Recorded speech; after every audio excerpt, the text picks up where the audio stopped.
সবাই অডিবল থাকে। আজকে আমি ড্যান্স করবো না, ড্যান্সের একটা মেজর জিনিস নিয়ে কথা বলবো, যেটা হচ্ছে আমাদের পোজ। তো আমি আজকে পুরো আনফিল্টার কথা বলবো, কোনো ফিল্টার থাকবে না। ব্যাপারটা হচ্ছে যারা বিগিনার ড্যান্সার তাদের জন্য পোজ দেওয়াটা একটু জটিল, মানে আমি নিজের অভিজ্ঞতা থেকে বলছি। আর যারা একটু প্রফেশনাল টাইপের তাদের একটু সোজা, কারণ এটা একটা কারণ হতে পারে কি যে যারা প্রফেশনাল তারা অনেক কিছু মুদ্রা, অনেক কিছু পোজ, আইডিয়াস, অনেক কিছু জানে, কিন্তু বিগিনার্সরা, ধরো একটা উদাহরণ দিচ্ছি, কৃষ্ণের বাসি। তো বিগিনার্সরা কী করে, যে আমি করতাম বেসিক্যালি এইটা বা এইটা। তো এটার মধ্যে যারা প্রফেশনাল ড্যান্সার, বাসি তো এক থাকে, বাট ওটার মধ্যে জুড়ে চোখের মুভমেন্ট বা ঘাড়ের মুভমেন্ট, যেমন এইটা একটা নর্মাল পোজ আর এইটা একটা প্রফেশনাল পোজ।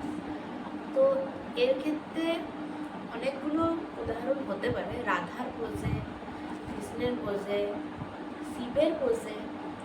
তো এগুলো অনেক ক্ষেত্রেই হতে পারে, হাতের মুদ্রা যেগুলো আমাদের, তো সেগুলোর মধ্যেও ব্যাপার আছে। কিন্তু প্রফেশনাল বিগিনার্স আমি ছেড়েই দিলাম। এখন শুধু কথা হবে যে আমরা পোজ দেবোটা কীভাবে, আমরা বিগিনার্সই হই বা প্রফেশনাল। আমাদের প্রত্যেকের কিন্তু প্রবলেম হয় একটা জিনিস, আমরা ভাবি যে আমরা এই পোজটা দিচ্ছি, তো এই পোজটা আমাদের অনেক সুন্দর হচ্ছে, বাট ক্যামেরায় সেটা হয় না গাইজ, ক্যামেরায় হয় না। কারণ আমি নিজে দেখেছি, আমি ইউটিউব ভিডিও বানাই, আমি নিজে দেখেছি যে আমি একটা ছোট একটা পোজ দিচ্ছি, যে কোনো পোজ, আমি এইরকম একটা পোজ দিলাম, তো সেই পোজটা ক্যামেরায় দেখাচ্ছে কেমন একটা চলে এসছে।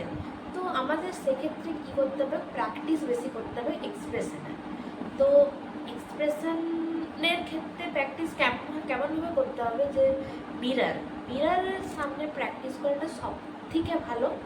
কিন্তু অনেকেই আছে যারা মিরারের সামনে করতে অসুবিধা হয়, যেমন আমার নিজের, কারণ কি যে ঘরে আমার মিরার আছে সেই ঘরে সবাই শুয়ে থাকে, তো সবসময় প্র্যাকটিস করা যায় না। হ্যাঁ, আমি প্র্যাকটিস করতে পাই, টাইম পাই, বাট তখন যখন লোক থাকে না, কিন্তু সেক্ষেত্রে প্রবলেম হয়। সবসময় একটা প্র্যাকটিসের মধ্যে থাকলে ভালো, কিন্তু আমি করি কখন, আমি যেমনি আজকে এই ঘরে আমি প্র্যাকটিস বেশি করি, যে ঘরটা দেখতে পাচ্ছ এখানে প্র্যাকটিস আমি বেশি করি।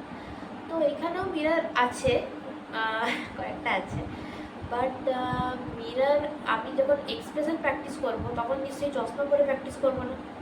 যারা চশমিস তাদের ক্ষেত্রে এটা সব থেকে বড় একটা দিন, চশমা পরে কীভাবে প্র্যাকটিস করা যায়। চশমাটা খুলে দিলে তো আমরা কিছু দেখতেই পাই না।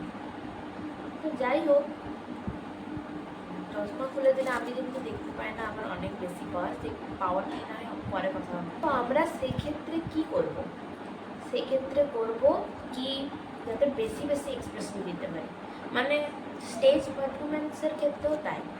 আমরা ক্যামেরা, এটা বিশেষ করে ফোনের ক্যামেরার জন্য বলছি, আমি তো ফোনেই শ্যুট করি, তো ফোনের ক্যামেরার জন্য বলছি যে বেশি বেশি এক্সপ্রেশন দেওয়ার চেষ্টা করো। মানে যেটা যদি এইরকম করে দিচ্ছিলে সেটা এইরকম করে দাও, মানে একটু ওভার করার চেষ্টা করো। স্টেজেও তাই, স্টেজে অনেক লাইট পড়ে, মানে অনেক, যেটা অডিয়েন্স সেখানটা অন্ধকার থাকে আর স্টেজের মধ্যে লাইট পড়ে, তো সেখানে তোমাকে মেকআপটা একটা ম্যাটার করে, বাট এক্সপ্রেশন একটু বেশি দিতে হবে। মানে যত বেশি দেবে তত তোমার, আর ডিএসএলআরের ক্ষেত্রে বা যে কোনো বড়ো ক্যামেরার ক্ষেত্রে আমি বলছি, সেটা একটু ম্যানেজ হয়ে যায়, কারণ ক্লোজ আপ শটগুলো নেয়, তারপরে তোমার পাশের অবজেক্টসগুলো অনেক ব্লার থাকে, তো সেক্ষেত্রে তুমি ফোকাসে থাকো। তো সেক্ষেত্রে তোমার এক্সপ্রেশনগুলো এমনি সফট কাম কুল দিতে পারো, বাট ফোনের ক্যামেরার ক্ষেত্রে আমি ভাই বলছি ওয়ার্ম এক্সপ্রেশন দেওয়ার চেষ্টা করো, অনেক বেশি এক্সপ্রেশন দেওয়ার চেষ্টা করো। যেমন ধরো এইটা, তো এইটা কি করে দেবে, এইটাই এইরকমভাবে আমরা ভাবি যে হয়ে গেছে, বাট না, এটা হয়নি। এটা ফোনের ক্যামেরাতে দেখায় না, আমাদেরকে এইখান থেকে টেনে আনতে হবে, তবে আমাদের হবে এক্সপ্রেশন দেওয়া যাবে। এবার আমি পোজ দিয়ে এক্সপ্রেশনে চলে এলাম। তো পোজ দেওয়ার ক্ষেত্রেও সেটাই, পোজ তো এক্সপ্রেশনের উপরে ম্যাটার করে। তো পোজ দেওয়ার ক্ষেত্রেও সেটাই, যে যত বেশি যেটা মানে যেটা ভাবো তোমরা যে হচ্ছে, হ্যাঁ এটা তো মনে মনে ভাবছি যে হয়ে গেছে, হচ্ছে, বাট এটা হয়নি। তোমাকে আমার যে ভিডিও করে দেয় সে আমাকে যখন ফটোগুলো দেখায় যে দেখ এগুলো হয়েছে, তো দেখ, আমি ভাবি যে আমি তো এইভাবে দিলাম, তাহলে এটা কী হবে, এটা এইরকম বাজে কেন উঠেছে। তা ও বলে যে বাজে তো উঠেনি, ভালোই তো উঠেছে, ও তো কিছু।